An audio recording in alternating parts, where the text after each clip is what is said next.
After 11 years. 11 years ba? Oo. 11 years. Dati, worker lang kami. Ngayon, mga citizen na. Tapos ito, may malaki ng bahay. Congratulations sa'yo. Oh, ayan o. Ayan. Shout out to our mentor, Sergio Rivera.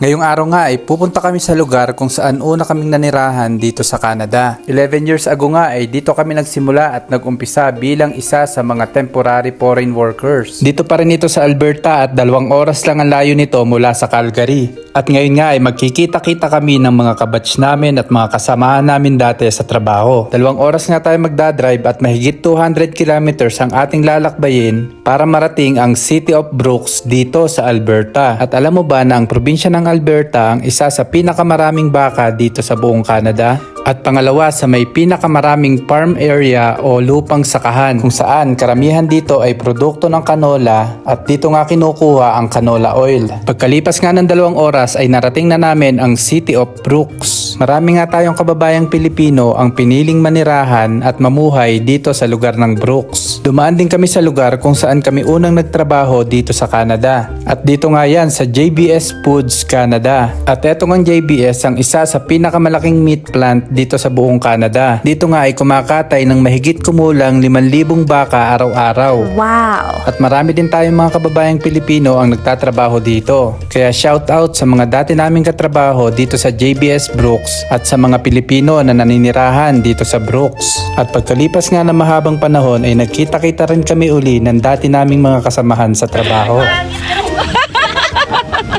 Hindi, naganda dito sa camera. Pinisita rin namin ang kanilang mga bagong bahay at syempre dito na rin kami nakikain. Nakakatuwa lang isipin na after 11 years ay mga citizen na kami ngayon dito sa Canada at masasabi na rin medyo maayos na rin ang buhay namin dito kumpara sa buhay na meron kami dati sa Pilipinas. Tingnan nyo naman at sobrang dami ng inihanda sa aming pagkain. Kaya maraming salamat kay Ate Jesusa at kay Kuya Lee na may-ari nitong malaking bahay. Thank you Kuya. Thank you sa masarap na food. Always welcome sa bahay. Sobrang sasarap nga at sobrang dami ng kanilang pagkaing inihanda. Siguradong sira na naman ang diet namin dito.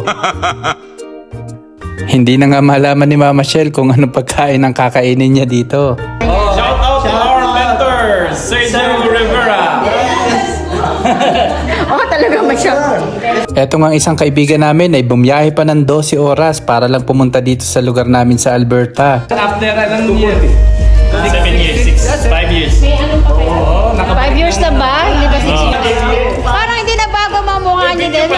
Ang sarap lang isipin kung gaano kabuti ang Diyos sa buhay ng bawat isa sa amin. 11 years ago nga ay nangarap lang kami na makapagtrabaho dito sa Canada. At habang nagtatrabaho nga ay nangangarap kami na isang araw ay magiging residents kami dito. At ngayon nga ay mga citizen na kami dito sa Canada at masasabi namin na masaya kaming namumuhay sa bansang ito. Kaya kung isa ka sa nangangarap na magtrabaho o mamuhay sa ibang bansa, huwag kang matakot sumubok at humingi ka ng tulong sa ating Diyos. Kita nyo naman na sobrang busog na nga namin dito ay may pabalot pa ang may-ari ng bahay. Wow! Sinilip din nga namin ang likuran ng kanilang bahay at talaga namang napakalawak. Isa nga pala itong Brooks sa may mga murang presyo ng bahay dito sa Alberta. Ang mga single detached house dito ay nagre-range ng $300,000 to $500,000 at meron na yung double car garage. Marami na nga tayong mga kababayang Pilipino ang nagmamay-ari ng bahay dito sa Brooks. Nakakatuwa din na lahat ng kaibigan at dati namin mga katrabaho ay may bahay na rin dito. At yung iba nga namin mga kaibigan ay lumipat na ng Quebec, Toronto at sa iba pang mga probinsya ng Canada.